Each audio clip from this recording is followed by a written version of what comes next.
once knew a nigga whose real name was William. His primary concern was making $1 million, being the illest hustler that the world ever seen. He used to fuck movie stars and sniff coke in his dreams. A corrupted young mind at the age of 13. Nigga never had a father and his mom was a fiend. She put the pipe down, but for every year she was sober, her son's heart simultaneously grew colder. He started hanging out, selling bags in the projects, checking the young chicks looking for hit and run prospects. He was fascinated by material objects, but he understood money never bought respect. He built a reputation cause he could hustle and steal, but got locked once and didn't hesitate to squeal. So criminals he chilled with didn't think he was real. You see, me and niggas like this have never been equal. I don't project my insecurities on other people. He fiended for props like addicts with pipes and needles, and so he felt he had to prove to everyone he was evil. A feeble-minded young man with infinite potential, the product of a ghetto-bred capitalistic mental.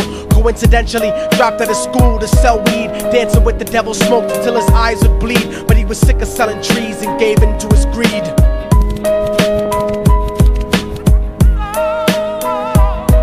Everyone trying to be trife never faced the consequences. You probably only did a month for minor offenses. Ask a nigga doing life if he had another chance. But then again, there's always the wicked that knew in advance. Dance forever with the devil on a cold cell block. But that's what happens when you rape, murder, and sell rock. Devils used to be gods, angels that fell from the top. There's no diversity because we're burning in the melting pot.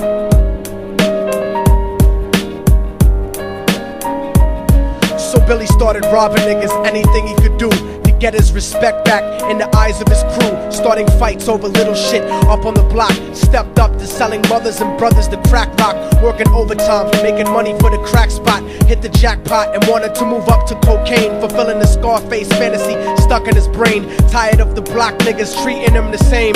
He wanted to be major like the cutthroats and the thugs, but when he tried to step to him, niggas showed him no love. They told him any motherfucking coward can sell drugs. Any bitch nigga with a gun can bust slugs. Any nigga with a red shirt can front like a blood. Even Puffy smoked the motherfucker up in the club. But only a real thug can stab someone till they die. Standing in front of them, staring straight into their eyes, Billy realized that these men were well guarded, and they wanted to test him before business started. Suggested raping a bitch to prove he was cold-hearted. So now he had a choice between going back to his life or making money with made men. Up in the sight, his dreams about cars and ice made him agree a hardcore nigga is all he ever wanted to be. And so he met them Friday night at 2:45.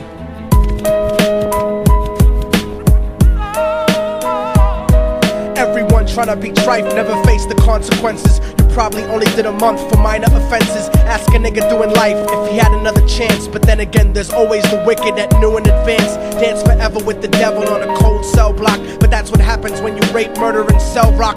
Devils used to be gods, angels that fell from the top. There's no diversity because we're burning in the melting pot.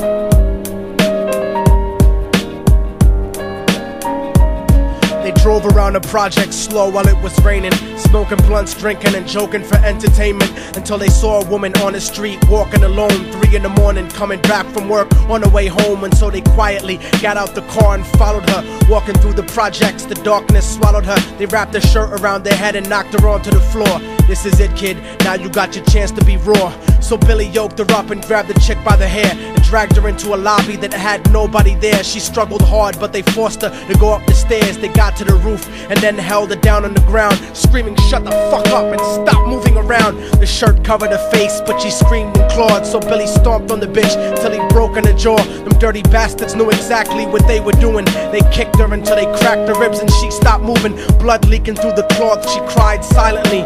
And then they all proceeded to rape her violently. Billy was made to go first, but each of them took a turn, ripping her up and choking her until her throat burned. Her broken jaw mumbled for God, but they weren't concerned. When they were done and she was lying bloody, broken and bruised, one of them niggas pulled out a brand new 22. They told him that she was a witness for what she'd gone through, and if he killed her, he was guaranteed a spot in the crew. He thought about it for a minute, she was practically dead, and so he leaned over and put the gun right to her head. I'm falling and I can't turn back. I'm falling and I can't turn back. Right right before he pulled the trigger and ended a life. He thought about the cocaine with the platinum and ice, and he felt strong standing along with his new brothers. Cocked the gat to her head and pulled back the shirt cover, but what he saw made him start to cringe and stutter, cause he was staring into the eyes of his own mother. She looked back at him and cried cause he had forsaken her. She cried more painfully, and when they were raping her, his whole world stopped. He couldn't even contemplate. His corruption had successfully changed his fate, and he remembered how his mom used to come home late, working hard